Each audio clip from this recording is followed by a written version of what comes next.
పరబ్రహ్మస్వరూపమైన సాయిబాబా భక్తులకందరికీ నమస్కారం. 2026 సంవత్సరం సాయి సత్యతను మననం చేసుకోవడానికి అవకాశం ఇచ్చారు ఈ ట్రస్ట్ వాళ్ళు.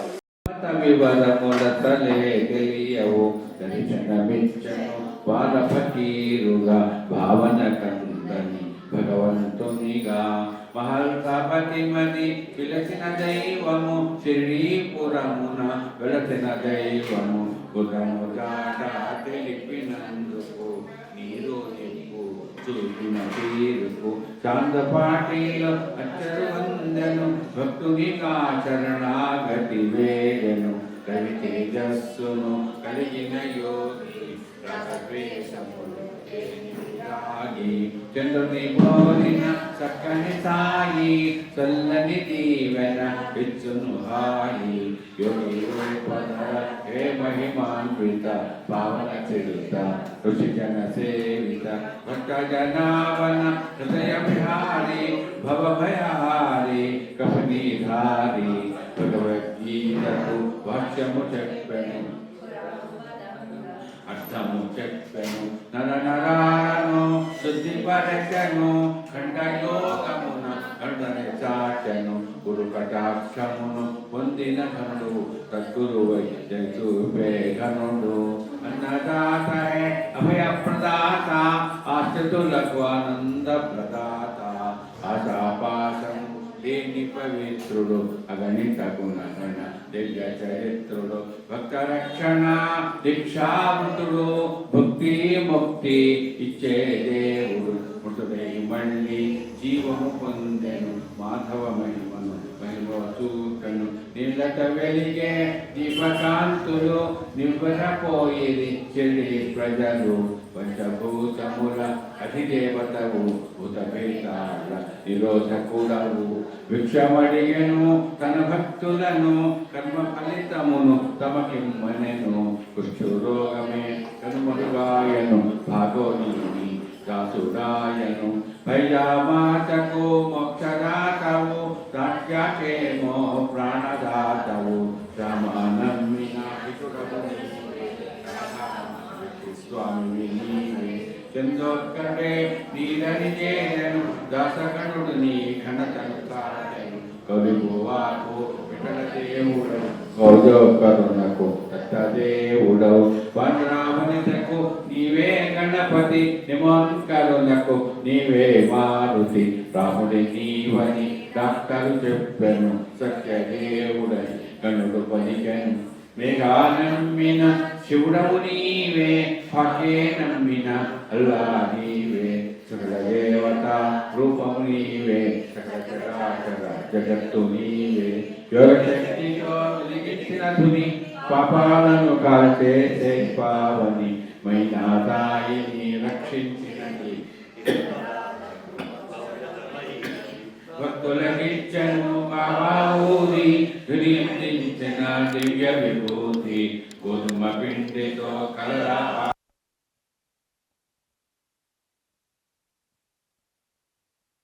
వ్రాసనం హేమడి పంతని విడుదనందెను వసేదో మారెను ద్వారకమాయిగా మహిళ వెలిగెను పుణ్యతీర్థముగా సమాధి కోవెల బూటీ కట్టెను ఆస్థితులకు అది అభయము నెచ్చును అందమైన సమ్మోహనమూర్తి సచ్చిదానంద చిన్మయమూర్తి జై జై జై అను దివ్య కీర్తనలు జై జై జై అను దివ్య కీర్తనలు భక్తులు పాడే 4 హారతులు ఈ చాలీసా సాయీశునిది సుఖ సంపదలను అందించేది రాజేంద్రుని మదిలో పలికించను తమలీలగా భక్తులకు అందించను జయ సాయినాథ పరాత్పర రూప జయ షిరిడీశ చిన్మయ రూప మానవ రూపము దాల్చిన ఈశా మంగళకరుడగో శిరిడేశ సదా హృదయ మందిరమున నిలిచే సామరూపధర సాయిషా శ్రీ సచ్చిదానంద సద్గురు సాయినాథ్ మహారాజ్ की जय.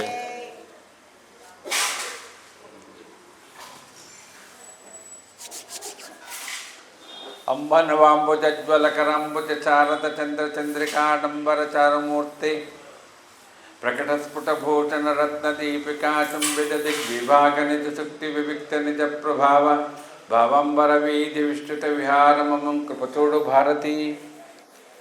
పరబ్రహ్మస్వరూపమైన సాయిబాబా భక్తులకందరికీ నమస్కారం.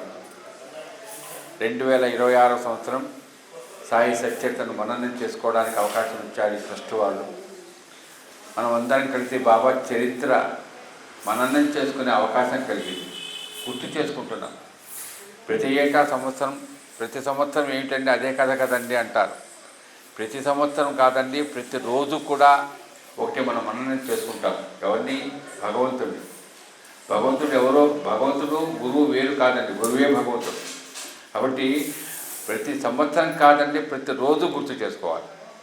ఎవరి కథలు? గురువు కథలు. గురువు కథలు ఎప్పుడు గుర్తు చేసుకోవాలండి. అందుకని జ్ఞాన యజ్ఞం అనే పేరు పెట్టుకొని గురువు యొక్క కథలను గుర్తు చేసుకుంటున్నాం. సాయిబాబా ఎవరండి అని ప్రశ్నలు వేస్తున్నారు.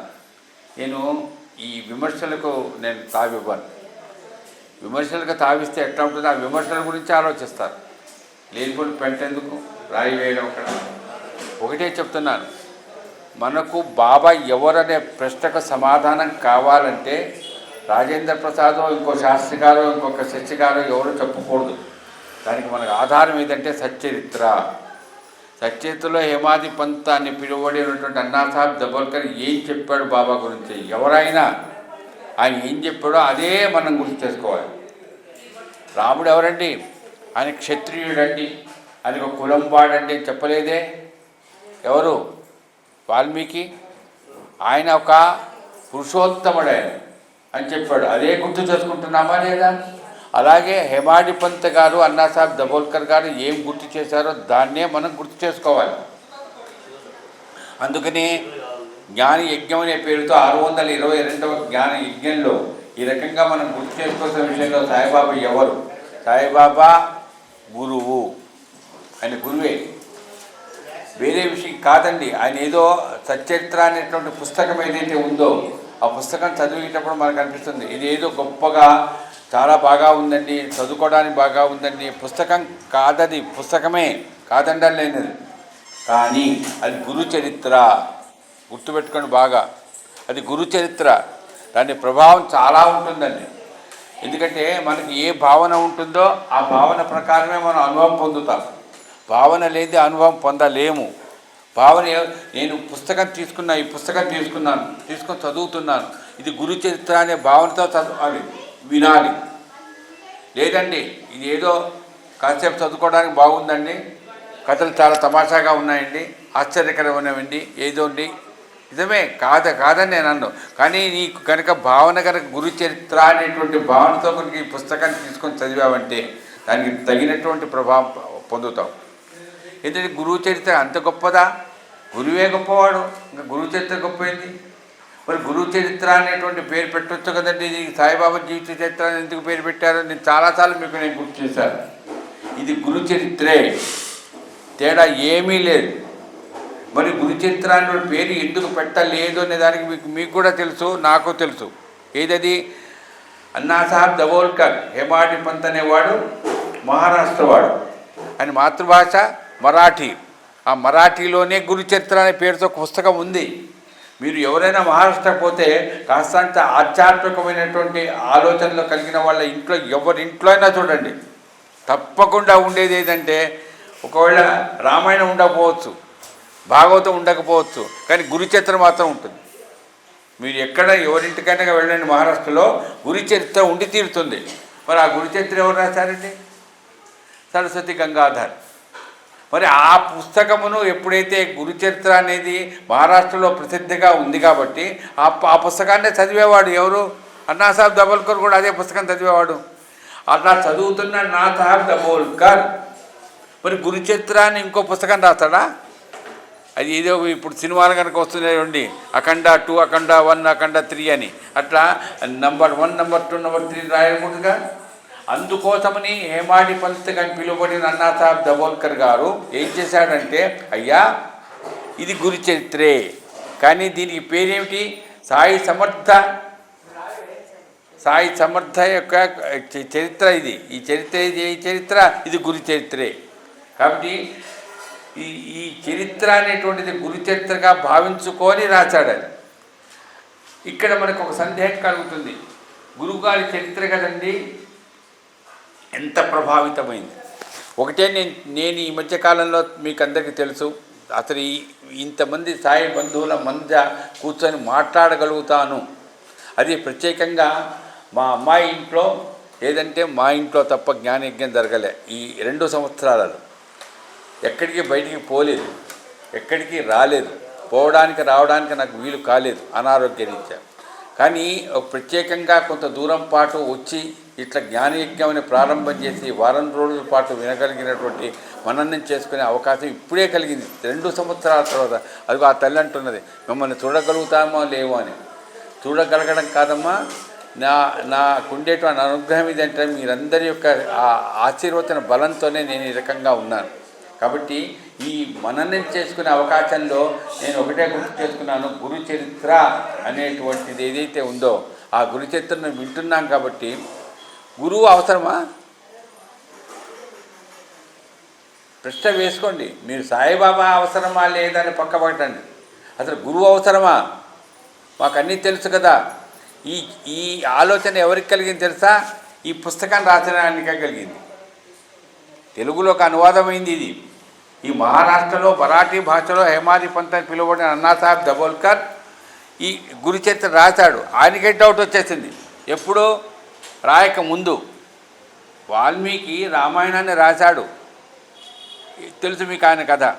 అట్లాగే ఈ అన్నాసాహెబ్ దబోల్కర్ గారు గురువు అవసరం లేదేమో అని అనుకునేవాడట. అందుకని మీకు నేను గుర్తు చేస్తున్నాను, ఈ సచరిత్రలోనే కథలను ప్రారంభం చేస్తాను. దాంట్లో ఏమనుంది, ఆయనకు అన్నాసాహెబ్ దబోల్కర్ అని పేరు ఉంది కదా. ఆయనను దీక్షిత్ గారు, కాకాసాహెబ్ దీక్షిత్, అలాగే చందోర్కర్ గారు, వీళ్ళిద్దరు స్నేహితులు. చాలాసార్లు చెప్పేవాళ్ళు, మీకు తెలుసు కదా. స్నేహితులు అయితే మాట్లాడుకుంటారు. పైన ఏమైందంటే ఇంకో విషయం మనం గుర్తుపెట్టుకోవాలి, హోదా కూడా చాలా పెద్దది. ఇప్పుడు ఏదో ప్యూన్గా పనిచేసేవాడు తహసీల్దార్తో మాట్లాడాలంటే మాట్లాడలేడు కదండి అంత తొందరగా. ఆయనేమో చందోర్కర్ గారేమో తహసీల్దార్, ఈయనేమో లీడింగ్ లాయర్ దీక్షితు, ఈయనేమో మ్యాజిస్ట్రేట్. ఎవరు? District magistrate. ఎవరు? అన్నాసాహెబ్ దబోల్కర్. చూశారు కదా హోదాలు, ఎంత గొప్ప గొప్ప హోదాలో. అలా గొప్ప గొప్ప హోదాలుగా ఉండేటువంటి అన్నాసాహెబ్ దబోల్కర్ గారు ఎవరికి? వాళ్ళకి ఇద్దరికి స్నేహితులు. వాళ్ళిద్దరూ షిరిడీకి పోయారు, దర్శనం చేసుకున్నారు, గురువుగా భావించుకున్నారు, గురువుకు సేవ చేశారు, చేస్తూనే ఉన్నారు. అలాంటి చేస్తున్న వాళ్ళు, అరే నువ్వు కూడా పోరా, మనమంతా గృహస్థులం రా, ఒక గురువుని ఆశ్రయించాలరా, గురువు దగ్గరికి పోరా అని చెప్పేవాళ్ళట. వినేవాడు. ఎప్పుడైనా వినేవాళ్ళు వింటారు, కానీ విన్నదాన్ని ఆచరణలో పెట్టాలని రూల్ లేదు కదండి. వాళ్ళకు టైం రావాలి. అలాగే ఆ టైం అని కాదండి, వాళ్ళకు మనస్కరించాలి, వాళ్ళకు శ్రద్ధ కలగాలి, మనం పోవాలనే ఒక రకమైన తీక్షమైనటువంటి దృష్టి ఉండాలి. అది కలగాలంటే కాస్త స్వభావం మారాలి. దీక్షిత్ గారు చెప్పారు, చందోర్కర్ గారు చెప్పారు, విన్నాడు. ఇప్పుడు అదే నేను చెప్తున్నాను, గురువు అవసరం లేదనుకున్నాడు కదా. బాగా వినండి జాగ్రత్తగా. భావన ఏంటి? గురువు అవసరం లేదు, ఇది మనసులో ఉండే భావన. ఆ భావన ఉండేవాడికి చందోర్కరు, దీక్షిత్ గారు చెప్పారు, వెళ్ళమని షిరిడీకి. ఎందుకో మేము గురువుగా భావించుకున్నాం ఆయనను, ఆయన నువ్వు వెళ్ళి ఆయన చూచిరాపో అని చెప్పాడు. అసలు గురువు అవసరం లేదనుకున్నాడు కదా. మరి అట్లాంటి ఈ అవసరం లేదనుకున్నటువంటి వ్యక్తి ఏం చేశాడు? వాళ్ళు చెప్తే విన్నాడు అంతే. మనసుకి ఇష్టం లేదు కదా. అందుకని ఈయనకొచ్చే అనుభవాలన్నీ ఎట్లా ఉంటాయి చూడండి. అందుకే జైసమని జైసభావ తైస అనుభవ. ఈ ఆలోచన ఉంది కాబట్టి ఈయనకొచ్చే ఆ న్యూస్ కానీ, ఆ విషయాలు కానీ, ఆ అనుభవాలు కానీ ఎట్లా ఉంటాయి చూడండి. ఎవరో వచ్చి చెప్పారట, ఎందుకు పోతారండి షిరిడీకి? చెప్పలేదు. ఆయనకు ఒక రకమైనటువంటి విషయం వచ్చింది. ఏమిటి? తను బాగా మంచి స్నేహితుడైనటువంటి వాడికి ఒక్కడే కొడుకుండేవాడట. ఆ ఒక్క కొడుకు కాస్త చనిపోయాడు. వినండి, అది ఎక్కడ ఎప్పుడు ఎవరైనా చనిపోతారు. చనిపోవడం అనేది అది సహజమైనటువంటి విషయం. కానీ గురువుగారిని దగ్గరికి పిలిపించుకొని పక్కన కూర్చోబెట్టుకుంటే ఆయన కొడుకు చనిపోయాడు. అప్పుడు ఈ చూడండి, ఈ విషయం విన్నాడు. ఇది షిరిడీకి పోదామనుకుంటూ ఉండగా, అంటే పోదామనుకోలేదు, ఎందుకు షిరిడీకి గురువు అంటున్నారు, గురువు అవసరం లేదు కదా, గురువు అవసరం లేదు కదా అనుకుంటూ ఉన్నటువంటి వాడికి ఈ విషయాలు వినడంతో, అవును పక్కన కూర్చున్నా కూడా ఒక్క కొడుకుంటే ఆ ఒక్క కొడుకు చచ్చిపోయాడే, ఇంకెందుకు అవసరమా గురువు, చావులను తప్పించలేడు, ఆయన ఏమీ చేయలేడు, ప్రత్యేకించి చావును తప్పించనప్పుడు ఎందుకు ఆయన, చూడండి అయిపోయింది నెగిటివ్. అందుకని మనస్సు ఎట్లాంటిదంటే పోదామా వద్దా పోదామా వద్దా పోదామా వద్దా అంటుంది, చేద్దామా వద్దా చేద్దామా వద్దా చేద్దామా వద్దా అంటుంది. ఇది మనస్సు. కానీ బుద్ధి దగ్గరికి వెళ్ళిపోవాలి. మనస్సు బుద్ధి అహంకారం అంటారు కదండి, ఆ మనస్సు అనేటువంటి దాని నుంచి బుద్ధి దగ్గర, ఆ బుద్ధి ఎప్పుడు ఈ మనస్సులో ఏ రకంగా కాస్తంత సంశయాత్మకమైనటువంటి ఆలోచనలు ఉంటాయో అప్పుడు వెంటనే ఆ బుద్ధి ఏం చేస్తుంది, అదే నిర్ణయిస్తుంది. అవును వెళ్ళాల్సిన అవసరం లేదు. ఎందుకు వెళ్ళాల్సిన అవసరం లేదు, కొడుకు చచ్చిపోతే ఎందుకంటే పోవడం అక్కడికి, ఈ విషయం విన్నాం కదా, ఇదేమో అబద్ధం కాదు కదా అనే ఆలోచన కలిగినటువంటి అన్నాసాబ్ దబోల్కర్కి షిరిడీకి వెళ్ళాలనేటువంటి ఆలోచన తగ్గించుకున్నాడు. చూద్దాంలే పోతాను నేను.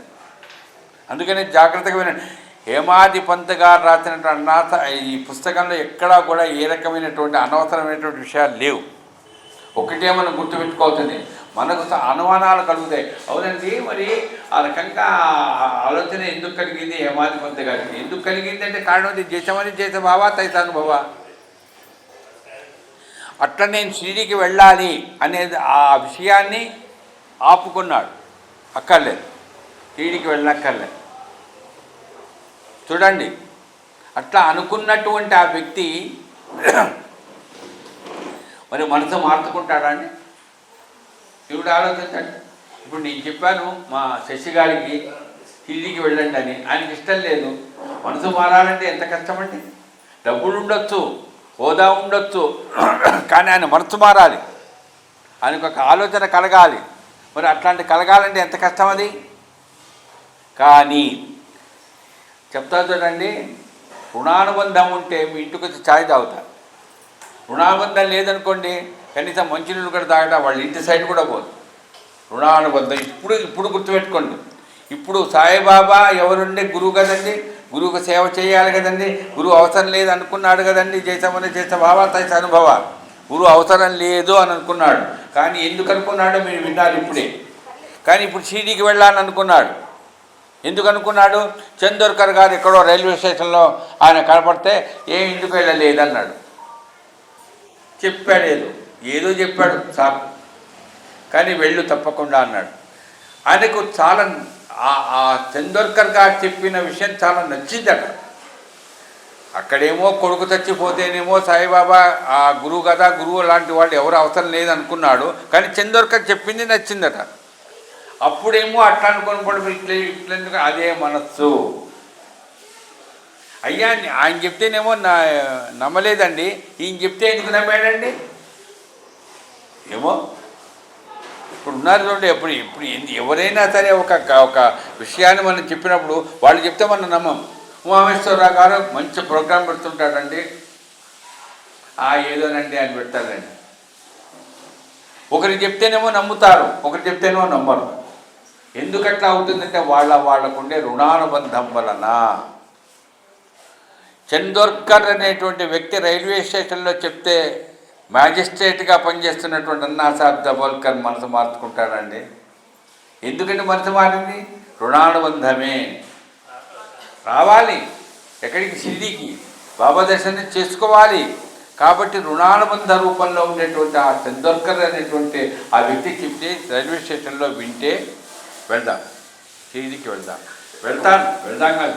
షిరిడీకి వెళ్తాను అని మనసు మార్చుకొని షిరిడీకి వెళ్ళడానికి సిద్ధమయ్యారు. మీకు తెలిసి కథ చాలాసార్లు విన్నారు, సత్యంతో చదువుకున్నారు. ఇక్కడ నేను గుర్తు చేస్తున్న ఇంకోటి చూడండి, ఇప్పుడు వెళ్ళాలి నేను. అందుకని దాదాపుగా మనం వారం రోజుల పాటు వింటాం. ఎవరో నేను ఆటో ఎక్కుతూ ఉంటే మా మనవరాలు చెప్పింది, తాతయ్య బాగా చెప్పు తాతయ్య అని. ఒకరోజైతే బాగా చెప్తా, ఒకరోజైతే ఏదైనా చేయొచ్చు, ఏ నాటకమో ఏదైనా.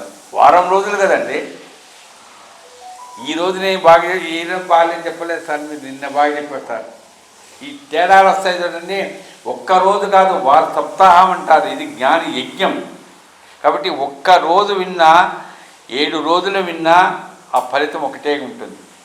అట్లాగే ఒక్కరోజు పాటు నేను మననం చేసుకున్న 7 రోజుల పాటు మననం చేసుకున్న సచ్చరిత్రే. అందుకని ఆ సచ్చరిత్ర అంటే ఒకరోజు నేను మననం చేసుకుంటాను. మీ అందరికీ నమస్కారం చేసి చెప్తున్నాను, మీ మనసు శ్రద్ధగా ఉండాలి.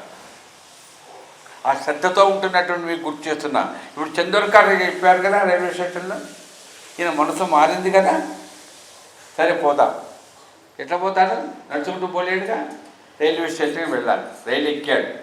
ఎక్కడికి వెళ్ళాడని? షిరిడీకి వెళ్ళాడని. ఎవరిని తోడు తీసుకోలే. షిరిడీ వెళ్ళేవాళ్ళని ఎవరిని అడగలే. ఎట్లా వెళ్ళాలని చందోర్కర్ని మళ్ళీ అడగలే. డైరెక్ట్గా రైల్వే స్టేషన్కి వెళ్ళిపోయాడు. రైల్లో కూర్చున్నాడు. ఇదే చమత్కారం అంటారో మరి ఏమంటారో నాకు తెలియదు. మీరు ఏమైనా అనుకోండి. బాబా చరిత్ర ఇది. అంటే ఒక్కొక్క మనిషి యొక్క స్వభావాన్ని ఎంత సెన్సిటివ్గా ఉండే మనసు యొక్క స్వభావాన్ని ఎంత మలుస్తాడు చూడండి బాబా. చందోర్కర్ చెప్పాడు కదండి షిరిడీకి వెళ్ళమని. అంతకుముందేమో ఎవడు చచ్చాడని చెప్పేసి మారుకున్నాడు కదా. చూడండి ఒక్క వ్యక్తి యొక్క స్వభావం ఎట్లా మారిపోతుందో చూడండి. రోజుకు వారం రోజులకు మారిపోయింది. మొదట ఆయన చనిపోయినాడని షిరిడీకి వెళ్ళడానికి ఒప్పుకోలేదు. తర్వాత చందోర్కర్ చెప్తే ఒప్పుకున్నాడు. తర్వాత ఇప్పుడేమవుతుందో చూడండి, రైలెక్క కూర్చున్నాడు. ఎవరో చెప్పాడు, ముస్లిం అట, ఏదో పనికిమాలినవాడు ఏదో కాదండి, మూలంలో స్పష్టంగా ఉంది ముస్లిమే. ఆ ముస్లిం వచ్చాడు. వాడేమి ప్రయాణం చేయడానికి రాలే. విచిత్రం చూడండి. ముస్లిం వచ్చి ఈయనను చూసి ఈ సామాన్ చూశాడట. ఈయనను చూస్తే అడగలే, సామాన్ చూసి అడిగాడట, ఎక్కడికి పోతున్నావని. షిరిడీకి పోతున్నాను అన్నాడు. షిరిడీకి పోతున్నానంటే అప్పుడు ఆయన ఊరుకోవచ్చు కదా, అయ్యా షిరిడీకి పోతున్నారా మీరు, మంచిదే. ఆ ముస్లిం ఏం చేశాక, మీ రైల్లో కూర్చున్నారు కదా, షిరిడీకి పోతున్నారు కదా, ఈ రైలు మన్మాడ్ స్టేషన్లో దాదర్ స్టేషన్లో ఆగదు అన్నాడు. దాదర్ నుంచే మీకు షిరిడీకి అదే మన్మాడ్ పోవడానికి రైలు ఉంటుంది, కానీ దాదర్లో ఆగదు అన్నాడు. విన్నాడు. వాడు ముస్లిం. బాగా చూడండి, ఈయన కాస్త బ్రాహ్మణుడు, పైన మ్యాజిస్ట్రేట్, వాడెవడో తొరకోడు. వాడు చెప్తే నేను వినాలా? వింటున్నాడు, చెవులు బాగానే పనిచేస్తున్నాయి. కానీ వీడు ఎవడు దాదర్లో ఆగదంటాడు. నేను అందుకనే మీ అందరికీ బాగా చాలాసార్లు ఈ మందిరంలోనే ఎన్నోసార్లు నేను మననం చేసుకున్నాను. నేను అందరికీ అంటే మనకు అలవాటు, మనకు అర్థం కావడం కోసం చెప్తున్నాను. ఏమంటే రైలు బయలుదేరేదండి, సికింద్రాబాద్లో ఆగదండి. అది ఎక్కడో పక్కన ఉండేటువంటి సీతాఫల మండిలో ఆగుతుందండి అని ఎవడైనా చెప్పాడు అనుకోండి, వీడెవడో పిచ్చోడు. పైన మనకు నచ్చని వాడు చెప్పాడంటే మండుతుంది. అబ్బో, ఇట్లా కాదు, ఏదో బాగా చాలా కిలో గొప్ప. ఏమి స్వామి మీరు షిరిడీ పోతున్నారా? ఈ షిరిడీలో దాదాలు ఆగదండి అంటే, ఆగదా సార్, మీకు ఎట్లా తెలుసు సార్, ఏదో అడుగుతారు. వాడు ముస్లిం, వాడు చెప్తే నేను వినాలా? సరే వింటా, కానీ వాడికి ఏం తెలుసు? దాదర్ పెద్ద రైల్వే స్టేషన్ జంక్షన్, అది అక్కడ ఆగకుండా పోరిబందర్ రైల్వే స్టేషన్లో ఆగుతుందా, పక్క నుండి చిన్న రైల్వే స్టేషన్లో ఆగుతుందా అని ఎక్కి కూర్చున్నాడు. అంతే, దిగరా. ఈ రైలు ఆగుతూ వేరే రైలు ఎక్కువ దాదాలో ఆగుతుంది, ఆ దాదా నుంచి పోయి జంక్షన్ పట్టుకొని పోవచ్చు అని అనుకోవచ్చుగా. వాడు దిగలే. అందుకని సచ్చరిత్రలో వ్యక్తి యొక్క స్వభావాన్ని బాగా గుర్తుపెట్టుకోండి. వ్యక్తి స్వభావము, నా స్వభావం ఎలా ఉంది, మా ఆవిడ స్వభావం ఎలా ఉంది, ఆ పద్మావతమ్మ గారి స్వభావం ఎలా, ఎవరి స్వభావం ఎలా ఉంటుందో మనం తెలుసుకోవడం చాలా కష్టం. 30 ఏళ్ళు 50 ఏళ్ళు మేము కాపురం చేసినా మా ఆవిడ స్వభావాన్ని నేను అంత స్పష్టంగా మాకు అర్థం కాదు. ఎవరైనా అంతే. అలాగే ఈ స్వభావము అనేటువంటి తెలుసుకోవడానికి మనం గుర్తు చేసుకోవాల్సింది ఏంటంటే, సచ్చరిత్రలో సాయి భక్తుల యొక్క స్వభావాన్ని ఏ రకంగా బాబా చూడండి మరుస్తాడు చూడండి, చెక్ చేస్తున్నాడు. ముదిరింత అంటే గిట్టదా నీకు? గిట్టకపోవచ్చు, కానీ వాడు చెప్పింది నువ్వు విన్నావు. విన్న తర్వాత కాస్తంత అవును దాదాలో ఆగదేమో, ఎందుకు ఏమో ఎప్పుడు ఏమవుతుందో తెలియదు. బాబు పెట్టారు ఏం పెట్టారు మనకు తెలియదు కదా. పోనీ రైలు మారుద్దాం కదా, ఇంకో రైలు ఎక్కుదాం. రైలు ఉండవా? ఉంటాయి. దాదాపు పోయే రైలు ఎక్కుదాం. ఇది అందుకని చెప్తుంటాను. నాకు మా ఇంటికి ఎక్కువగా ఇక్కడ చెప్పాలో చెప్పకూడదు కూడా నాకు తెలీదు. ఈ పూలమ్మేవాళ్ళు ఎక్కువ మంది ముదిరించే ఉంటారు, మీకు కూడా తెలుసు అనుకుంటారు. ఎవరు ఏం సార్ వాళ్ళ దగ్గర ఎందుకు కొంటారు సార్? అవునయ్యా వాళ్ళ దగ్గర కొనకూడదు. కొన్ని హిందువులు అమ్మేవాళ్ళు ఎవరైనా వస్తున్నారా? ఎవరు రాడు. పోనీ హిందువులు ఎవరైనా వస్తే వాడిని మానేద్దాం పోని అనుకోండి, మొత్తము వ్యవహారం పక్కా పెట్టండి. నువ్వేమో తెచ్చిపోవు, వాడేమో కొనవద్దు అంటావు. అది ఎట్లా ఉంటుంది? తిప్పాయి మేము ఆయన దగ్గర కొంటున్నాం అనుకోండి, చెప్తున్నా అంటే ఇంకా విధి లేక అట్లాగే మార్పు చేసుకుంటాం. దాదర్లో ఆగదని చెప్పినప్పుడు ఆ రైలు దిగాలి కదా. పైన మెజిస్ట్రేట్ అయినా బ్రాహ్మడైనా చదువుకున్నవాడైనా దిగలే. అది స్వభావం, గుర్తుపెట్టుకోండి. స్వభావం మారదు. వాడు చెప్తే నేను వినేది విన్నా కూడా వాడుకు తురుకోడు. వాడు చెప్తే వాడికి ఏం తెలుసండి? దాదాలు ఆగదంటాడు. పైన వాడు అక్కడ కూర్చున్నాడా పోయి, వాడు కూడా ప్రయాణం చేస్తూ దాదాలు ఆగదు స్వామి నేను కూడా వస్తున్నాను. వాడు దిగిపోయాడు అంతే, రైలు బయలుదేరింది. ఇదండి సచ్చరిత్ర లైవ్ టెలికాస్ట్. మనం కూర్చొని నిజంగా చూస్తున్నామా అన్నట్టుగా ఉంటుంది. ఈ సీరియల్స్ కానీ సినిమాలు కానీ ఏవి చూసినా మీరు అంతా భ్రమ అంతే. వాడు డబ్బుల కోసం చేస్తారు, ఆ తర్వాత అవుట్, ఏముండదు. దాని మీద బాగా ఇంట్లో కూర్చొని ఏడవాడు ఇదంతా అనవసరం. ఇది అట్లా కాదండి, ఇది జరిగిన కథ. రైలు కదిలింది, వెళ్ళిపోతున్నది. ఎక్కడొచ్చింది? దాదాలు వచ్చింది. దాదాలో ఆగాలిగా, ఆగలే.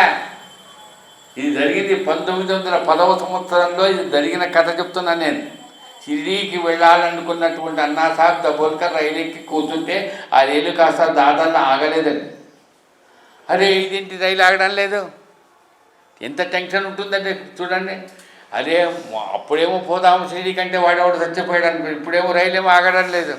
ఏంటిది, ఎందుకు విఘ్నాలు కలుగుతున్నాయి? షిరిడీకి వెళ్ళాలంటే ఎందుకు విఘ్నాలు కలుగుతున్నాయి అని అనుకున్నాడట. సరే ఎక్కడో చోట ఆగుతుంది కదా, సరే మళ్ళగా పోయి పోలిబందర్ రైల్వే స్టేషన్ వాడు చెప్పాడుగా. వాడు చెక్కింది అక్షర సత్యమైంది. ఆయన చెప్పింది కరెక్ట్ అని సార్, కరెక్ట్గా చెప్పాడు సార్. ఆయన డెస్టినేషన్ మొత్తం కరెక్ట్గా ఎక్కడ దిగుతుంది, ఎంతసేపు ఎట్ట అంతా చెప్పాడండి. చెప్పినప్పుడేమో విన్నాం కానీ నమ్మలే. ఇప్పుడు జరిగింది కదా, జరిగినప్పుడు మరి అనుభవంలో నమ్మాలి కదా. అరే ఎంత కరెక్ట్గా చెప్పాడు, ఎంత నిజంగా చెప్పాడు. నిజంగా పోలిబందర్ రైల్వే స్టేషన్లో ఆగిందే. ఈయన ఎవరో కాదు, కొద్దిగా మారింది. పోలిబందర్ రైల్వే స్టేషన్లో ఆగితే మళ్ళీ దాదర్కి వస్తాడా? ఆయన ఏం చెప్పాడు? పోలిబందర్ రైల్వే స్టేషన్లోనే మీకు మన్మాడ్ ఎక్స్ప్రెస్ దొరుకుతుంది, అది కూడా చెప్పాడు. ఎందుకంటే చెప్తున్న సత్యతను వినండి బాగా. నాకుండే అదృష్టంలో మా తల్లి దయ వలన ఇట్లా గుర్తు చేసుకుంటున్నా. మీకు ఓపికగా ఉన్నారు, వింటున్నారు, అందుకనే నాకు ఆనందంగా చెప్తున్నాను నేను. పోలిబందర్ రైల్వే స్టేషన్లో దాదాపు అదే మన్వాడికి వెళ్ళే జంక్షన్ ఆ ఎక్స్ప్రెస్ ఆగుతుందా? ఆగదు. కానీ ఆయన దిగాడు, అక్కడ ఆగిపోయింది. ఇది ఈయన ఎక్కిన ఎక్స్ప్రెస్ ఆగిపోయింది, అక్కడ దిగాడు. దిగిన తర్వాత జరిగింది ఏమిటి తెలుసా? ఇది జరిగిన కదా, వెంటనే పక్కనే ఇంకో ట్రాక్ ఉంటుంది కదా, అక్కడ ఉంది. ఎక్కడికి పోయేది? మన్మాడ్ పోయేది. అమ్మా ఇక్కడికి ఎట్లా వచ్చింది, ఇక్కడెక్కడ ఆగింది, ఇక్కడ ఎందుకు ఆగింది? ప్రశ్నలు లేవు. నీవు పోవాల్సింది మన్మాడ్కు, పోలిబందర్ రైల్వే స్టేషన్లో ఆగింది, ఎక్కు కూర్చో, అంతేనా? ఇదండి సచ్చరిత్ర. అంటే గురువు యొక్క చరిత్ర, గురువుతో రుణానుబంధం ఉంటే ఎంత మనస్సు మారితే మీ భావన మారాలి. మొట్టమొదట జైసమని జైస బాబా తైస అనుభవ, నీ భావన మారాలి. ప్రధానంగా గుర్తుపెట్టుకోండి, నేను ఎవరికైనా చెప్పేది ఒకటే, భావన ఎవరు చెప్పినా మారదండి. అది భార్య మనసు కానీ, భర్త మనసు కానీ, పిల్లల మనసు కానీ, వాళ్ళకి ఎన్నో చెప్తాం, ఎన్నో ఇస్తాం, ఎన్నో ఒరే ఎన్ని చెప్పినా భావన మారదు. భావన మారాలంటే రుణానుబంధం ఉండాలి. రుణానుబంధం అన్నిటికీ ఉంటుంది, భార్యకో భర్తకో పిల్లలకో వాళ్ళకు ఉంటుంది. కానీ గురువుతో రుణానుబంధం ఉండాలి. ఆ గురువుతో రుణానుబంధం ఉండాలంటే చాలా అదృష్టం ఉండేది. అన్నీ దొరుకుతాయి కానీ ఇట్లా గురువుతో రుణానుబంధంతో సేవ చేసుకునే అవకాశం దొరకడం చాలా కష్టం. అందుకని ఆదిశంకర భగవత్పాదులు వారు చెప్పారు, ఎన్నో డబ్బులు సంపాదించుకోవచ్చు, అందమైన భార్యతో అనుభవాలు పొందవచ్చు, కానీ గురువు యొక్క పాదముల దగ్గర ఉండేటువంటి ఆ రేణువు దగ్గర ఉండేటువంటి సేవ చేసుకునే భాగ్యం నీకు ఎప్పుడు దొరకదు. అది సాధ్యం కాదు, ప్రయోజనం లేదు, మీకు ఎన్ని సంపాదించుకున్నా మీరు అని అంటారు. అలాగే ఆ గురువు యొక్క సాంగత్యం చెయ్యాలి, ఆ గురువుకు సేవ చేయాలి. ఒకటి సాంగత్యం చేయడం కాదు, సేవ. ఇప్పుడు ఇన్ని రకాలుగా మనకు వనరులు ఉన్నా కూడా ఈ గురువు చూసొచ్చాను సార్, చాలా బాగున్నాడు సార్, ఆయనకు కొన్ని సలహాలు చెప్పాను సార్ వింటున్నారా, ఆయన కొన్ని సలహాలు చెప్పాడట, ఆయన కొన్ని సలహాలు చెప్పాను సార్. దేనికండి? వెళ్ళవయ్యా, వెళ్ళి గురువుకు సేవ చేయవయ్యా.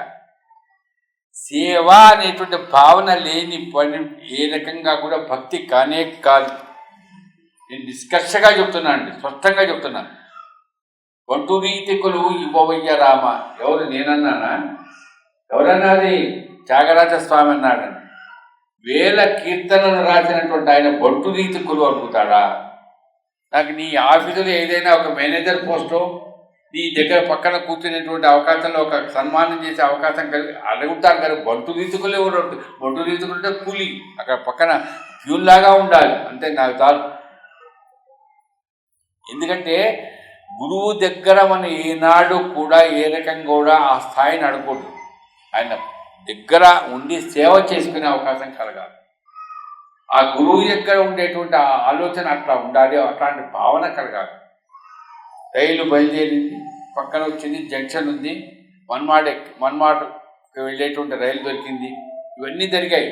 ఇదంతా ఎందుకు జరిగింది? ఇప్పుడే నేను చెప్తున్నా. మళ్ళా గురువు యొక్క రుణానుబంధంతో ఆయనతో కలిసే అవకాశం కలిగింది. ఆ రైలు ఎక్కాడు. ఎక్కడికి వచ్చాడు? మన్మాడ్కి వచ్చాడు. మన్మాడ్ నుంచి టాంగాలో షిరిడీకి వచ్చాడు.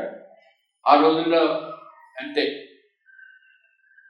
షిరిడీకి టాంగాలో వచ్చాడు, దిగాడు. దిగంగానే అక్కడ చూడండి ఎట్లా జరుగుతాయో చూడండి అన్ని. ఆయన చదువుకున్నవాడు కదా, మ్యాజిస్ట్రేట్ కదా. మరి ఆ దిగంగానే ఆయన అడిగిన ప్రశ్న ఏమిటి? ఎవరిని ప్రశ్న అడగల. అది విచిత్రం. మామూలుగా ఎవరైనా వెళ్తే వాళ్ళకి ఎంత హోదా ఉన్నా, ఏదున్నా, వాళ్ళ పరిస్థితుల్లో ఉన్నా, బాబు ఇక్కడ సాయిబాబా అని ఎవడు ఎక్కడ ఉంటాడో అని అడుగుతాడు. కానీ ఈ సచరిత్ర వింటే ఎట్లా ఉంటుందంటే, ఆయన దిగంగానే అట్లా 2-3 అడుగులు వేయంగానే ఎదురుగా వచ్చాడండి. చూడండి, ఇప్పుడు ఎదురుగా ఆయన ఎందుకు రావాలి? ఎవడో సాయిబాబాను విమర్శించేవాడు రావచ్చుగా. అది చూడండి ఎంత ఒక నిజంగా స్క్రిప్ట్ రాస్తారంటారు, సినిమాల కోసమో సీరియల్ కోసమో. ఈ స్క్రిప్ట్ రాసింది ఎవరు? భగవంతుడు రాశాడు, గురువు రాశాడు. అలాంటి గురువు అయినటువంటి ఆ భగవంతుడైనటువంటి సాయిబాబా స్క్రిప్ట్ చూడండి ఎట్లా ఉంది. ఎవరు వచ్చాడు? నూల్కర్ వచ్చాడు ఎదురుగా. ఆయన ఎవరండి? సాయిబాబాకు పూజ చేసేవాడు. ఈయన టాంగా దిగాడో వెళుతూ వస్తున్నాడు, ఇక్కడెక్కడో ఉంటాడే సాయిబాబా అని వస్తున్నాడు. నూల్కర్ ఎదురుగా వచ్చాడు. మీరు చాలా దూరం నుంచి వచ్చినట్టుంది కదండి అంటున్నాడు. చూడండి, నమస్కారం అన్నాడు, ఇదంతా అయిపోయింది. మీరు చాలా దూరం నుంచి వచ్చినట్టుందిగా. సాయిబాబా ఇప్పుడే మసీదు నుంచి బయటకు వచ్చాడు, ఆయన లెండిటోటోగా ఎక్కడికో వెళ్తున్నాడు, మీరు వెంటనే వెళ్ళి పాదదర్శనం చేసుకోండి అన్నాడు. మీకు తెలుసు కదా, గుర్తున్నదిగా. ఈ పాదదర్శనం ధూళి దర్శనం, పాదదర్శనం కాదు ధూళి దర్శనం. ఈ ధూళి దర్శనం అనేది ఒక్క క్షేత్రంలోనే మనం వింటాం. అది శ్రీశైలమే. కాశీలో లేదు ధూళి దర్శనం. షిరిడీలో శ్రీశైలంలో స్పర్శ దర్శనం కూడా ఉంది, నేను కాదనలేదు. కానీ ధూళి దర్శనం అంటారు. దానికి ఏదో బాగా చెప్పాలంటే, బాగా అర్థం కాని వాళ్ళకో లేకపోతే తక్కువ వాళ్ళకో చెప్పాలంటే ఆలోచనలో ఆయనకు చెవుడట. ఎవరికట? నాకు కాదు, అదిగో గట్టిగా అంటున్నాడు రోజు. ఆయనకు చెవుడండి, నాకు అర్థం కాదు. పరమేశ్వరుడు ఆయన, జగద్రక్షకుడు ఆయన. ఆయనకు చెవుడు అంటే ఆయనకు చెవుడు అనేటువంటి దీంట్లో ఆయన పోయి నేను వచ్చానని చెప్పాలా. అది కాకుండా రాగానే దిగంగానే ఆ క్షేత్రంలో ధూళి దర్శనం చేసుకోవాలి. ఏది? శ్రీశైలంలో. కానీ నూల్కర్ చెప్తున్నాడు, ఈయన విన్నాడు. ఏంటి ధూళి దర్శనం చేసుకోమన్నాడు అంటే, ఆయన పాద దర్శనం చేసుకునేటప్పుడు ఆయన పాదాల దగ్గర ఉండే ధూళిని దర్శనం చేసుకో. ఇది స్టార్ట్ అయింది. అదేదో ట్రీట్మెంట్ అంటారు చూడండి, షుగర్ వస్తే మెల్లమెల్లగా ట్రీట్మెంట్ అని. అట్లాగే ట్రీట్మెంట్ స్టార్ట్ అయింది. ఏ ట్రీట్మెంటు? గురువు యొక్క సేవలోని ఏ రకంగా ఉండాలో, రుణానుబంధంతో ఉండాలో అది ప్రారంభం చేస్తున్నా. ఏం చేశాడు? నూల్కర్ చెప్పంగానే సరే చూద్దాం, చెప్పంగానే చేయాలని లేదు కదండి. ఆయన ఈయన బాగా అప్పుడే అలసిపోయినాడు. బాంబే నుంచి వచ్చాడు, రైల్లో వచ్చాడు, టాంగాలో వచ్చాడు. ధూళి దర్శనం చేసుకోమంటే చేసుకుంటాడు వెంటనే చేసుకోడు కదండి. కానీ మనసులో ఏమీ లేదు. ఆయన చెప్పాడు, ఈయన విన్నాడు అంతే. ఆయన చెప్పాడు, ఈయన విన్నాడు. చేయాలని రూల్ లేదు కదా. చంద్రకర్ చెప్తే విన్నాడా? అట్లాగే ఈయన చెప్పగానే వినాలని లేదు కదా. అవును, దర్శనం చేసుకుంటారండి, ఆయన వస్తారు కదా, నమస్కారం స్వామి బాగున్నారా అంటాను. ధూళి దర్శనం ఎందుకు చేసుకుంటాను నేను అని అనుకోవాలి కదా. అనుకుంటారా? ఎవరైనా అనుకుంటారు కదా. నేను అలాగే అనుకున్నాడేమో. సరే, ఆయన నూల్కర్ వెళ్ళిపోయాడు. చూడండి, మా ఉమామేశ్వర్ గారు ఎదురుగానే కూర్చున్నారు. నాటకాలు వేసేటప్పుడు ఏ పాత్ర ఎంతసేపు ఉండాలో అంతసేపు ఉండాలి. ఆ తర్వాత కొంతమంది కోపం ఏమవుతాడు, తెర వేసేస్తాడు వాడు ఓడు. అట్లా తెర నూల్కర్ అక్కడి నుంచి వెళ్ళిపోవాలంతే. నూల్కర్, అయ్యా సాయిబాబా వస్తున్నాడయ్యా, మీరు అన్నాసాహెబ్ దబోల్కర్ గారు చాలా గొప్పవారట, మీరు ఎవరు చెప్పారు మీ గురించి, మిమ్మల్ని సాయిబాబా దగ్గరికి తీసుకెళ్ళి దర్శనం చేసుకోవచ్చు చెప్పవచ్చు కదా నూల్కర్, ఆయన తీసుకుపోవచ్చు కదా. లేదండి, నూల్కర్ వదిలేశాడు. నూల్కర్ వదిలేసిన తర్వాత వెళ్ళాడు మెల్లగా. ఎవరు? సాయిబాబా అయిన అన్నాసాహెబ్ దబోల్కర్. ఇటు వస్తున్నాడు సాయిబాబా అని చెప్పాడు కాబట్టి అటే వెళుతున్నాడు. వెళుతూ ఉంటే వస్తున్నాడు అన్నాడు. అందుకనే ఆ రోజుల్లో నడిచేటువంటి భగవంతుని చూసిన వాళ్ళు అదృష్టవంతులండి నిజంగా. ఆయన నడిచి వస్తూ ఉంటే ఆ రోజులలో ఆయన దురదృష్టవంతులు ఎంతమంది ఉన్నారు. నేను అన్నలే, అదృష్టవంతులు ఉన్నారు, దురదృష్టవంతులు కూడా ఉన్నారు. ఏదోలే ఒక ముసలాయన వస్తున్నాడు పోతున్నాడు అనుకున్నారు. కొంతమంది పరమాత్మే నడుస్తున్నాడు అట్లా అనుకున్నారండి. ఆయన నడుస్తూ వస్తున్నారు. ఒక ఇద్దరే ఉన్నారు వెంబడి.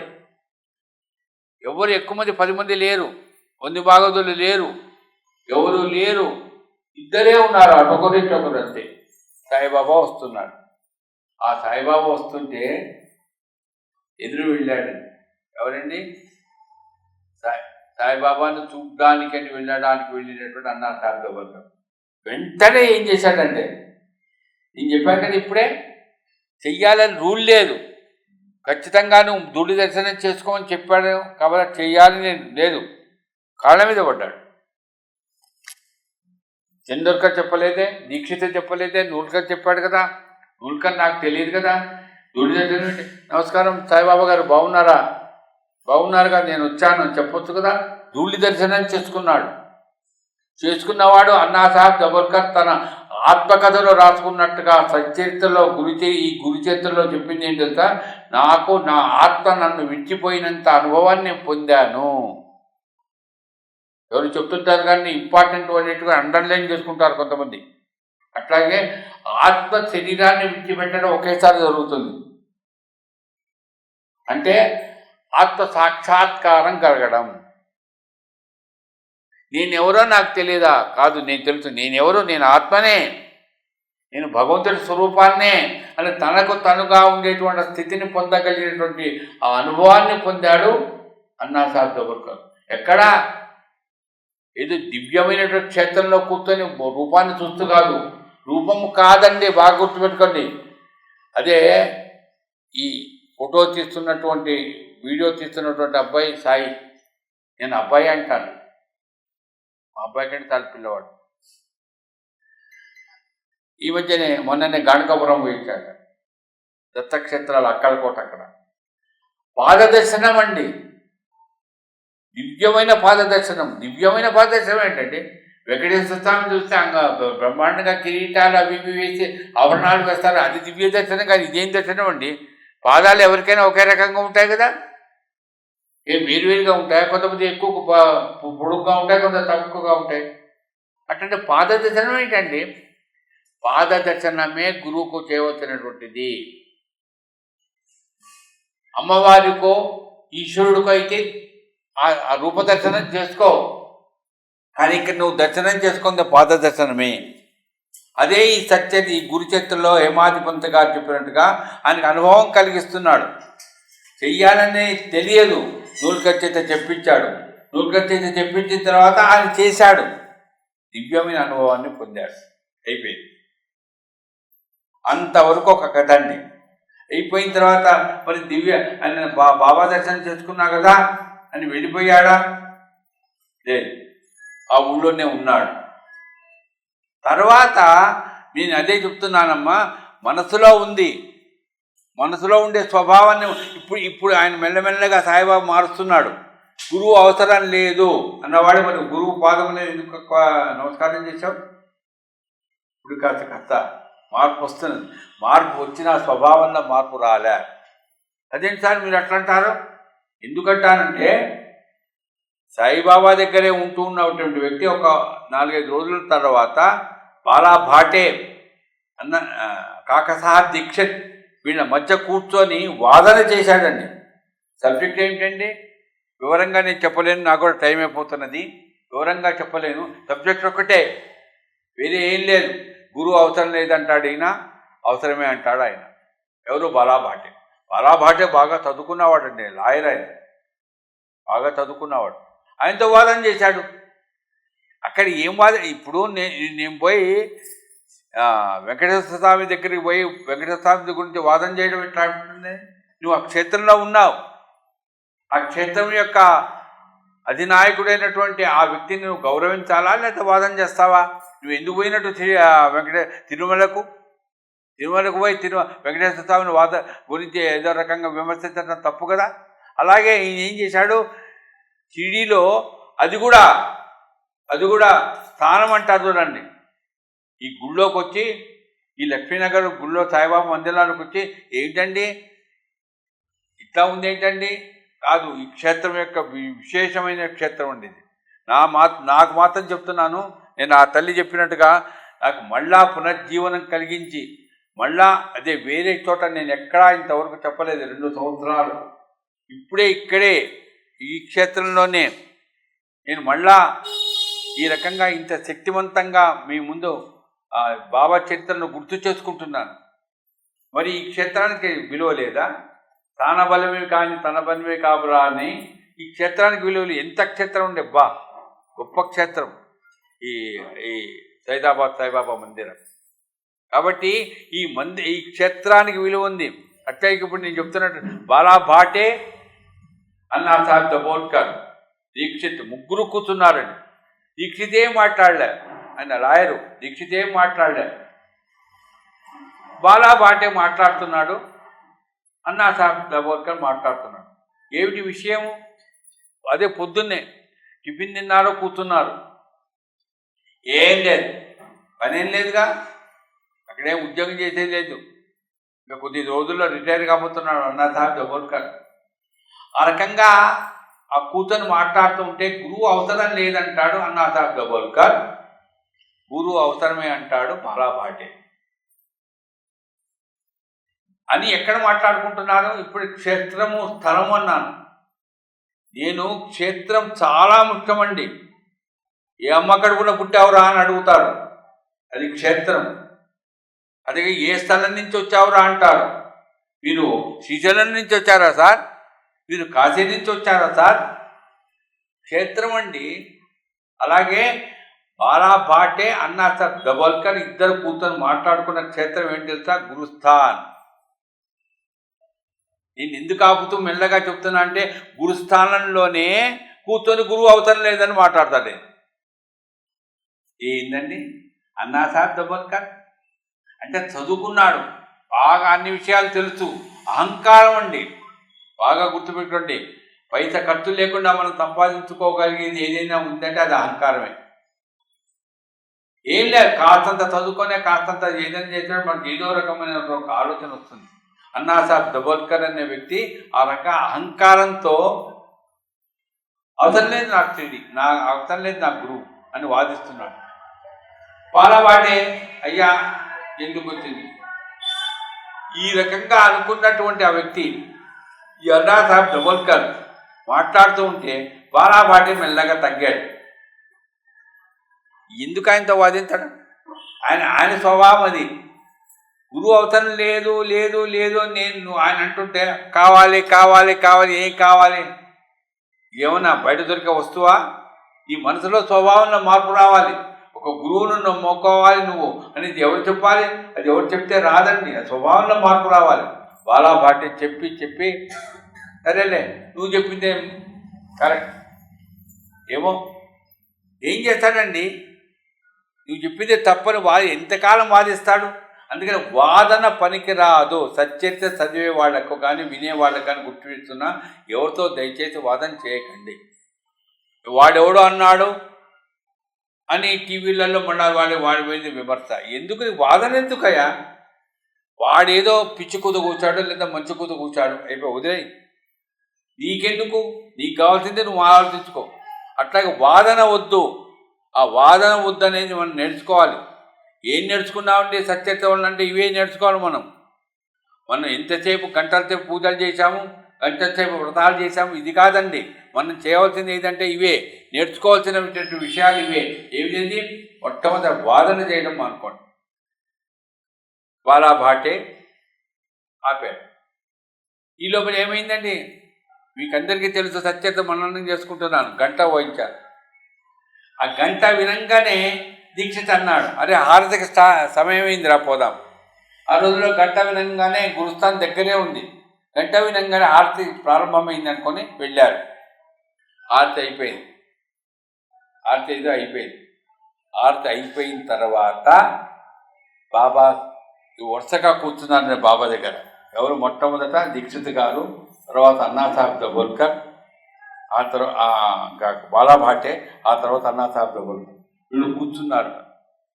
కూర్చొని ఉంటే అప్పుడు బాబా ఏం చేశాడంటే, ఈ అన్నా సాహెబ్ దబోల్కర్ నువ్వు వేలు పెట్టి చూపిస్తూ, ఏమైంది? ఏమిటా గొడవ? తాటేవాడలో ఏమైంది? తాటేవాడ గురుస్థానానికి దగ్గరే ఉంది. తాటేవాడలో ఏమైంది? ఏమిటా గొడవ? ఎందుకు ఏదో యుద్ధం చేస్తున్నట్టుగా వాదన చేసి ఏమైంది అక్కడ అని అడిగాడండి. అక్కడెక్కడో జరిగిన దానికి అక్కడెక్కడో జరిగింది ఈయనకెట్లా తెలుసా అని అనుకుంటున్నాడు అన్నా సాహెబ్ దబోల్కర్. అంటే బాబా యొక్క శక్తి సామర్థ్యాలు బాబా డైరెక్ట్గా చెప్పడండి. నువ్వు తెలుసుకో.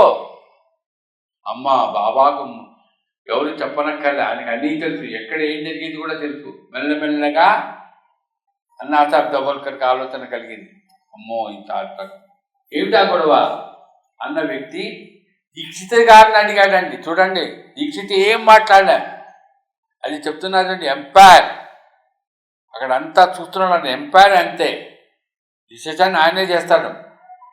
ఆ దీక్షిత్ గారిని అడిగాడు, ఈ హేమాధిపతి ఏమన్నాడు?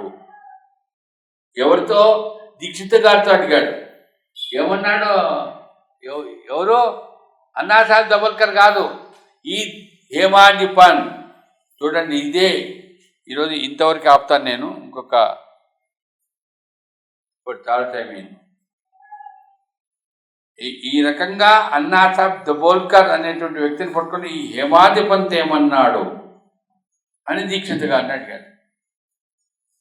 ఏమయ్యా గొడవయ్యా ఏదో చేశాడు, ఈయన మాట్లాడాడు, వాదన చేశాడు అని చెప్పకుండా మాట్లాడలేదు దీక్షిత్. హేమాధిపంత్ ఏమన్నాడని వేలు పెట్టి చూపిస్తే అప్పుడు హేమాధిపంత్ అని పిలువబడినటువంటి అన్నాసాబ్ దబోల్కర్ ప్రారంభమైంది. అవును, నన్ను హేమాధిపంత్ ఎందుకు పిలిచాడు? హేమాధిపంత్ ఎంత వాడు, నేనెంత? ఎందుకు నాకు ఆ బిరుది ఇచ్చాడు? కాదు, బిరుది ఇవ్వలే. నోరు జాగ్రత్తగా పెట్టుకో, అహంకారం విడిచిపెట్టు, వాదన చేయొద్దు. నువ్వు హేమాధిపంత్ వాడు అవుతావు, ముందే ఆశీర్వచనం ఇస్తాడండి బాబా. నువ్వు హేమాధిపంత్ వాడంతటి వాడు అవుతావు ఎప్పుడూ వాదన మానుకుంటే, అహంకారం విడిచిపెడితే అంతటి గొప్పవాడి అవుతావు అని అన్నాసాబ్ దబోల్కర్ అనేటువంటి వాడికి నామకరణం చేశాడండి. నామకరణం చేసేది భారతాల్లో చేస్తారు, కానీ కొంతమందికి గురువులు చేస్తారు నామకరణం. అట్లా నామకరణం చేశాడండి. ఎవరికి? అన్నాసాబ్ దబోల్కర్కి హేమాధిపంత్ అని. కాబట్టి ఈ రకంగా హేమాధిపంత్ అని గురువు అవసరం లేనటువంటి వాడికి గురువు మీద నమ్మకం కలగాలి. అప్పుడేనట ఎవరో దీక్షిత్ గారు వెళ్తున్నారు, బాంబేకి వెళ్తున్నారు. ఎవరో అడిగారట ఆయన ఎక్కడికి వెళ్తున్నాడని. ఎవరో అడిగారు ఏదో మామూలుగా, దీక్షిత్ గారు ఎక్కడికి వెళ్తున్నారని. అప్పుడు బాబా అన్నాడట, ఎక్కడికి? పైకి. లిఫ్ట్లో పైకి పోయి సాయిబాబు ఉంటాం కాదు, పైకి పోవడం అంటే అర్థం చేసుకోండి, పోతున్నాడు. అదే ఆలోచనతో ఎట్లా పోవచ్చు సార్ అక్కడికి అన్నాడట ఎవరు. దానికి చాలా మార్గాలు ఉన్నాయన్నట. షిరిడి కూడా ఒక మార్గమే అన్నట. ఇవన్నీ వింటున్నాడని అన్నాసాబ్ దబోల్కర్ కాదు, హేమాధిపంత్. ఇక్కడి నుంచి నేను హేమాధిపంత్ అనే పిలుస్తాను. హేమాధిపంత్ వింటున్నాడు. ఎక్కడికి ఎవరైనా పోవాల్సిందే కదండి. ఈరోజు కాదు, రేపు కాదు, ఇంకో సంవత్సరానికి పోవాల్సిందే. కానీ దానికి మార్గాలు ఉన్నాయి. పోయేటప్పుడు మార్గాలు ఇక్కడి నుంచి ఢిల్లీకో, ఇక్కడి నుంచి కాశీకి పోవాలంటే రైలు ఉంది, విమానం ఉంది. అక్కడికి ఏముందండి? అక్కడికి కూడా విమానం ఉంది, అక్కడికి కూడా ఒక మార్గం ఉంది, అక్కడికి కూడా ఏదో రకమైన సౌకర్యాన్ని కలిగించే స్థితి ఉంది. అది ఎవరు కలిగిస్తారు? గురువే కల్పిస్తారు. దానికి ఏం చేయాలి? గురువుకు సేవ చేయాలి. అప్పుడు అన్నాసాబ్ దబోల్కర్ అని హేమాధిపంత్ అని పిలిచిన వాడితే, అవును నిజమే, రాముడికి గురువు ఉన్నాడుగా, నేను రామా రామా రామా సాయిరామ్ సాయిరామ్ రామా రామా రామ. ఆ రాముడు ఎవరికి సేవ చేశాడు? వశిష్ఠుని వారికి చేశాడుగా. ఇక్కడ రావణాన్ని మీరు చదివితే లేదా? మరి కృష్ణుడు పోని రాముడు అంటే నరుడు, ఏదో మానవుడు, ఏదో ధర్మానికి అవతారం, నిజమే. కృష్ణుడుగా అట్లా కాదండి, ఆయన కృష్ణుడు సాక్షాత్ భగవంతుడే. కానీ కృష్ణుడు శాంతిపుర వారి ఆశ్రమానికి వెళ్ళి సేవ చేశాడు. ఇంట్లో కూర్చొని హోంవర్క్ చేసుకోవడం కాదు, ఆన్లైన్లో చేయడం కాదు. ఆయన ఆ రోజుల్లో కృష్ణుడు అంతటి వాడు శాంతిపుల ఆశ్రమానికి వెళ్ళి ఆయనకి సేవ చేశాడంటే గురువు అవసరమా లేదా? అన్నాసాబ్ దబోల్కర్ అని ఆయనకు మెల్లగా వాషింగ్ అవుతున్నది. ఇది మనసు వాష్. అవును నిజమే, కృష్ణుడికి గురువు ఉన్నాడు కదండి, రాముడికి గురువు ఉన్నాడు కదండి, మరి నాకు గురువు లేకపోతే ఎట్లా? గురువు అవసరం లేదన్నటువంటి వాడికి చూడండి, నువ్వు గురువును ఒప్పుకోవాలి, సేవ చేయాల్సిందే అని బలవంతం చేయాలి. నువ్వు ఆలోచించి నీ ఇష్టం. రాముడికి గురువు ఉన్నాడా లేదా? కృష్ణుడికి గురువు ఉన్నాడా లేదా? మరి నీ గురువు ఎందుకు ఉండద్దు? గురువే అంతా చేసేది అని ఈ రకంగా ఆయన మనస్సును మార్చినటువంటి, స్వభావాన్ని మార్చినటువంటి బాబా కథ ఎవరి మనసైనా సరేండి. అందుకని చివరిగా గుర్తు చేసి ఆపుతున్నాను. కిరాల భరద్వాజ గారు ఒక చిన్న సైజు నాస్తికుడు, బాగా చదువుకున్నవాడు, ఐఏఎస్ సెలెక్ట్ చేసి అయ్యేటటువంటి వ్యక్తి. వాడు అన్నగారు వేదవ్యాస గారి కొడుకుకు ఆయనకు బాగా సన్నిహితం, బాగా స్నేహితం. షిరిడికి వెళదామన్నారట. ఆ అన్న కొడుకు షిరిడికి పోతుంటే ఈయన కూడా పోయినాడు. మీకు తెలిసి కథ వినుంటారు చాలామంది. ఆయన ఏదో మామూలుగా పోయినాడు. ఆయన పోగానే అక్కడ ఏదో ఆయనకు వాంతి వచ్చినట్టు అయిందట, ఇబ్బంది అయిందట. ఎందుకు? విగ్రహాన్ని చూస్తూ ఉంటే అవును, ఎందుకు ఇంత అగరబత్తి ఇదంతా అత్తరు మొత్తం పూస్తారు, ఏంటో వాసన ఉంటుంది బ్రహ్మ అంటే. ఈ సమాధి అంటారే, ఇది ఏంది, ఇది కుళ్ళిపోయి ఉంటుంది. ఎప్పుడో 1918లో ఆయన ప్రాణం పోతే ఆ శరీరాన్ని అక్కడ పెట్టారు, అందుకోసం ఈ పని చేస్తున్నారు అనుకున్నాడు. ఏదో ఆ పక్కనికి ఎక్కడికో పోయి మళ్ళా వచ్చాట. చూడండి, మనసు మారిపోయింది, విగ్రహాన్ని చూశాడట. అందుకని షిరిడీలో సాయిబాబా విగ్రహం అపూర్వం అండి. నిజంగా కంపారిజన్ అవసరం లేదు, వద్దు అంటే. అదే విశ్వనాథుడు అంటే అక్కడే విశ్వనాథుడు, కానీ ఇక్కడికి వచ్చే విశ్వనాథుడు కాదు కదండి.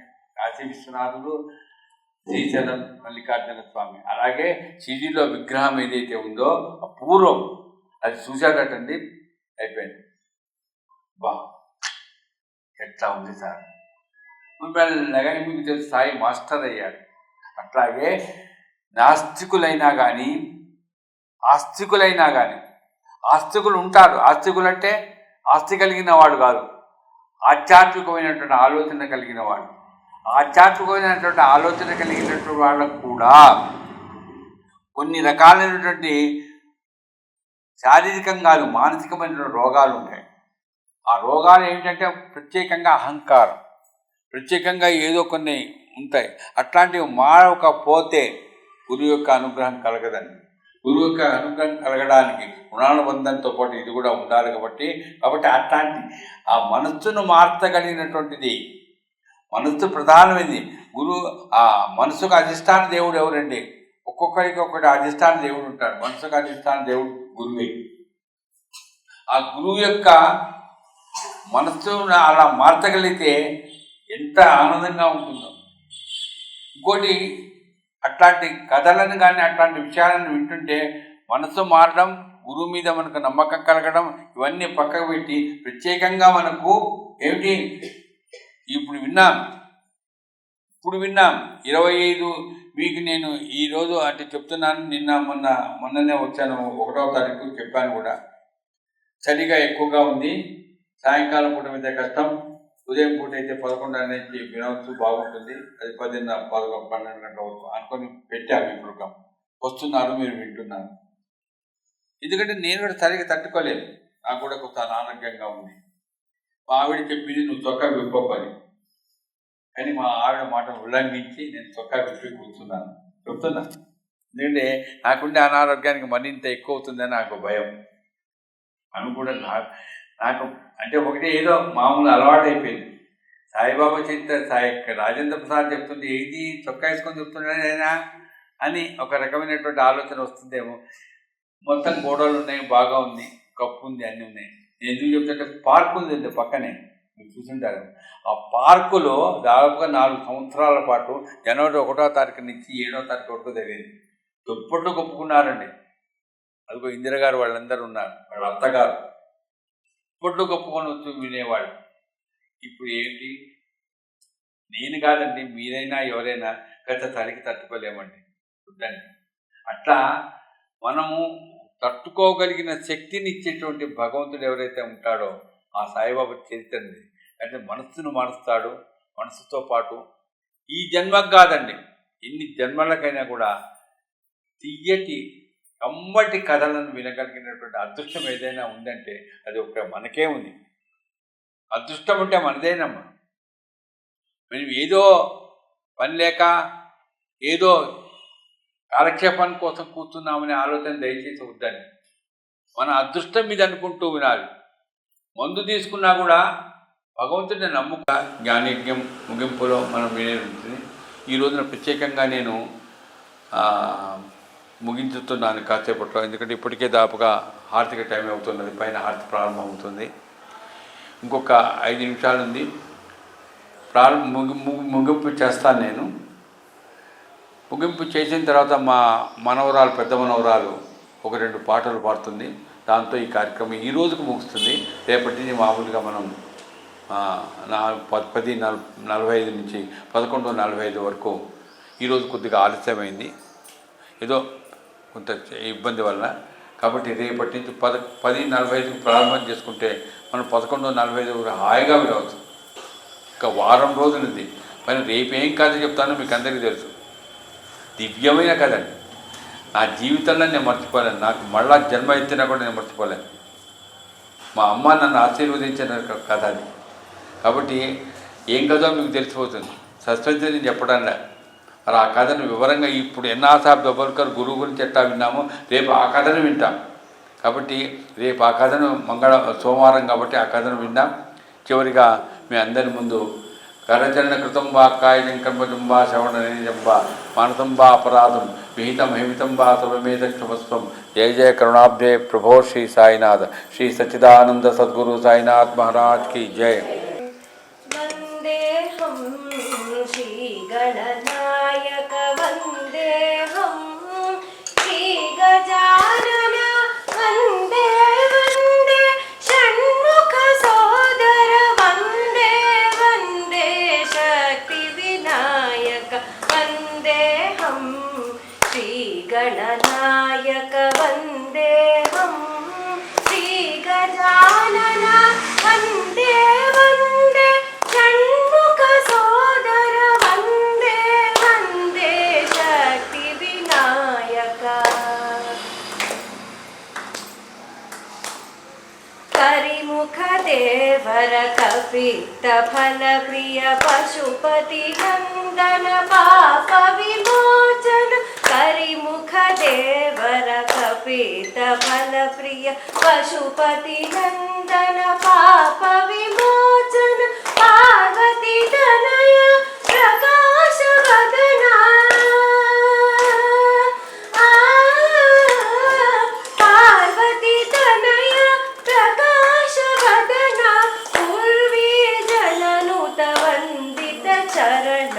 పూర్వీ జననుత వందిత చరణ వందేహం శ్రీ గణనాయక వందేహం శ్రీ గజానన వందే వందే షణ్ముఖ సోదర వందే వందే శక్తి వినాయక.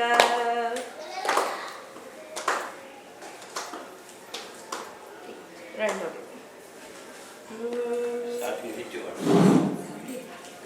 శివుడు తాండవము చేయునమ్మా. శివుడు తాండవము చేయునమ్మా. కైలాసగిరిలో శివుడు తాండవము చేయునమ్మా. శివుడు తాండవము చేయును నిత్యము అవిరళము గజగజాంబముందర. శివుడు తాండవము చేయును నిత్యము అవిరళము గజగజాంబముందర. శివుడు తాండవము చేయునమ్మా. కైలాసగిరిలో శివుడు తాండవము చేయునమ్మా. భారతి వీణలే శృతి పల్క లయ తప్పకుండ బ్రహ్మదేవుడే దానము వేయ. భారతి వీణలే శృతి పల్క లయ తప్పకుండ బ్రహ్మదేవుడే దానము వేయ. సారసగతులను సప్త తాళముల భారముడ్డగ ప్రదోష వేళను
కుర్చీలో కూర్చోవచ్చు కదా, కుర్చీలో కూర్చోవచ్చు. ఇండి కొట్టి నాన్నలేదు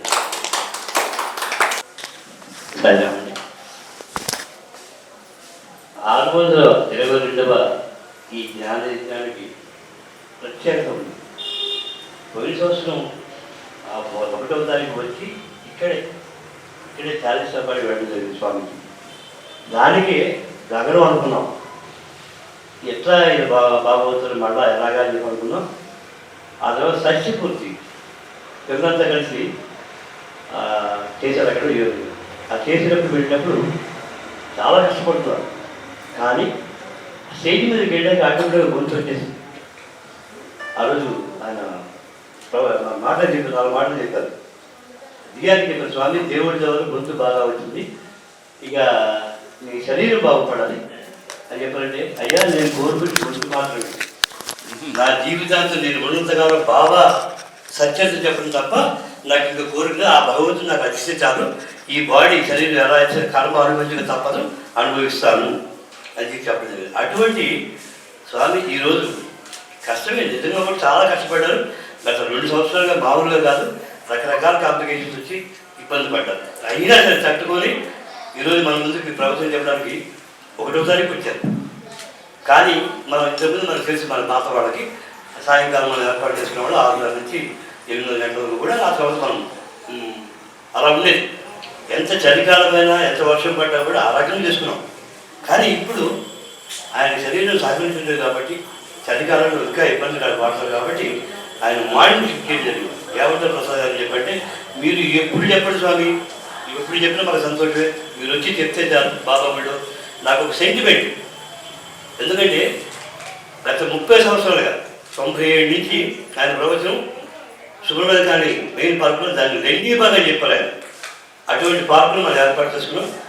అదే బాబా వరవడిలో మనం బాబా గుడి కట్టే వరకు వచ్చి వాడు 23 సంవత్సరాలకు బాబా గుడిలో ఆయన ఒక ప్రవచనం నడుస్తుంది.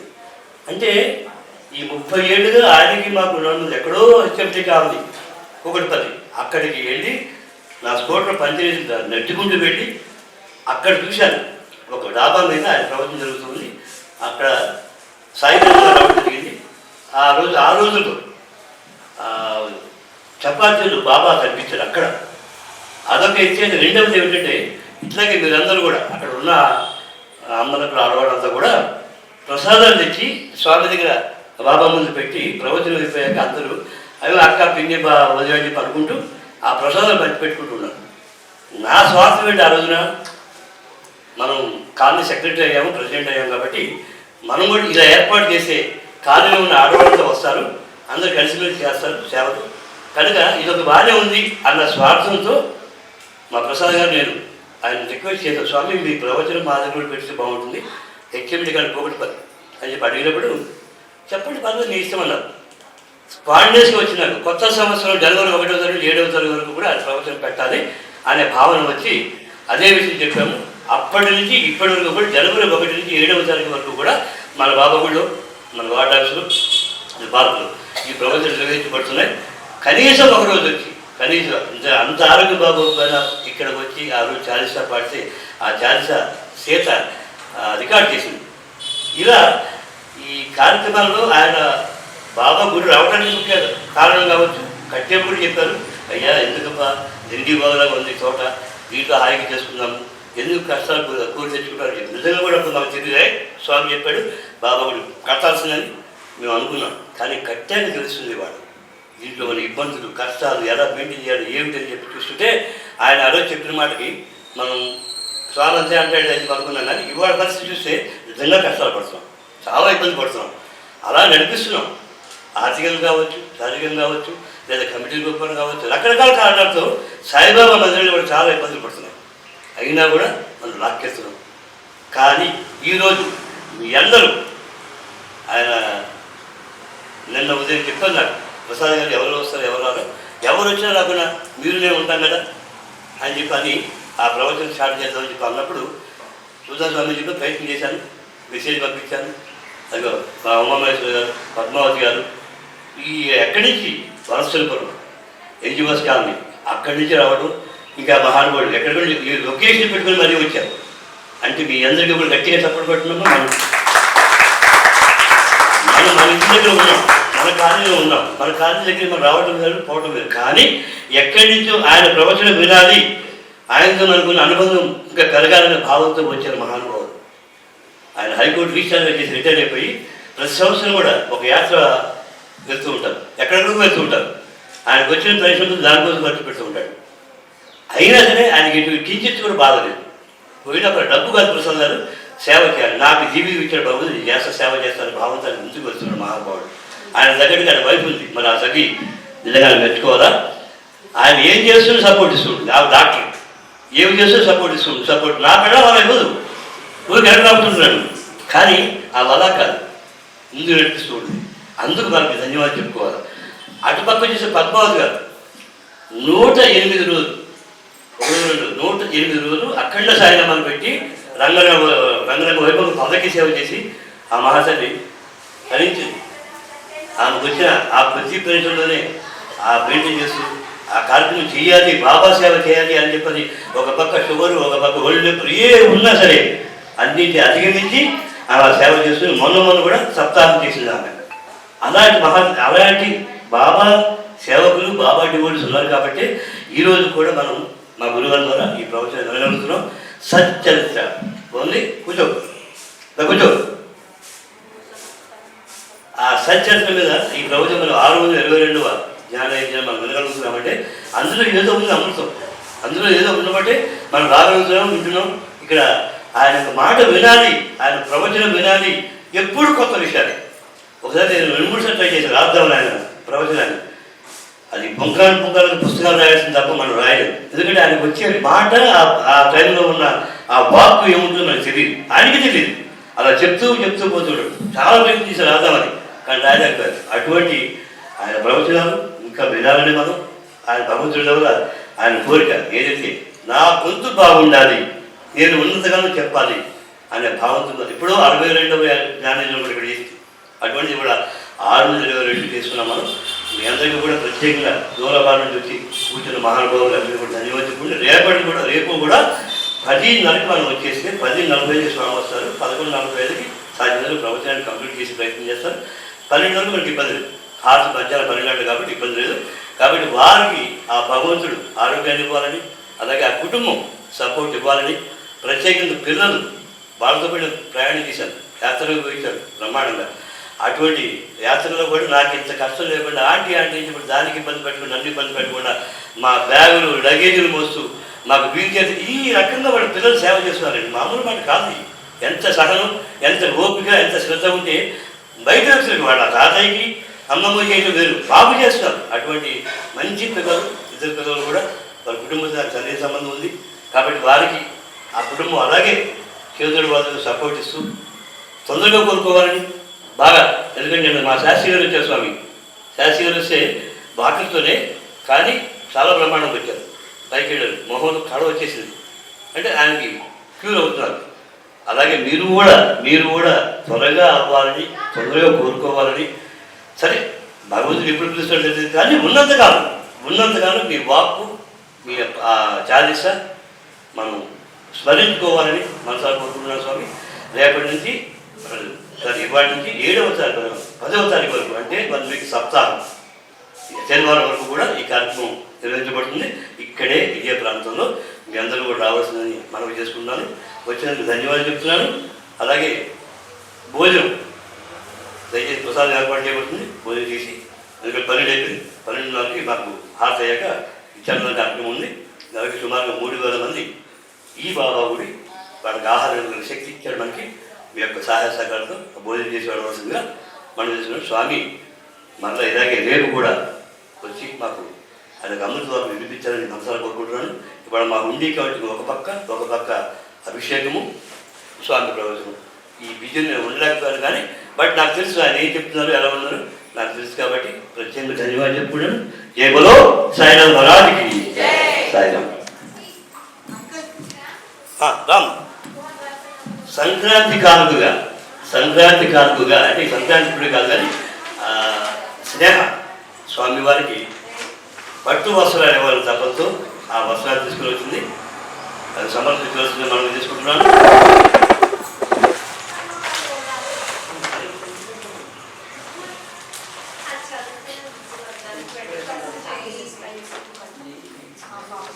స్నేహ వాళ్ళ అమ్మగారికి యాక్చువల్గా ఇబ్బంది పడుతుంది, వాళ్ళ అమ్మగారు కూడా హెల్త్ ఆరోగ్యరీత్యా. కానీ ఆ అమ్మాయి బాబా అంటే నమ్మకం, సేవ. అసలు గట్టిగా చప్పట్లు కొట్టడం ఎలా కాపుతున్నాగా, ఒకటి చప్పట్లు కొట్టడం వల్ల మనకు ఆకు ప్రెషర్, రెండు ఆ చేసే సేవ చేసే వాళ్ళకి అహో నాకు ఆశీర్వాదం చేసే పెద్దలంతా కూడా అనే భావన ఉంటుంది. కాబట్టి ఆ యొక్క చప్పట్లు అనేది కళాకారులకు కావచ్చు, నాబోటి వాకు చెప్పేవాడికి కావచ్చు సంతోషం, ఆనందం. మా ఉమామేశ్వర కళాకారుడు మహానుభావుడు కృష్ణుడు అవతారం వేస్తే మన కనపడి ఇక్కడ ఆ కృష్ణుడే. అలాంటి కళాకారులు ఉన్నారు, వాళ్ళకి కావాల్సింది మనం చప్పట్లే. మరొకసారి కొట్టండి.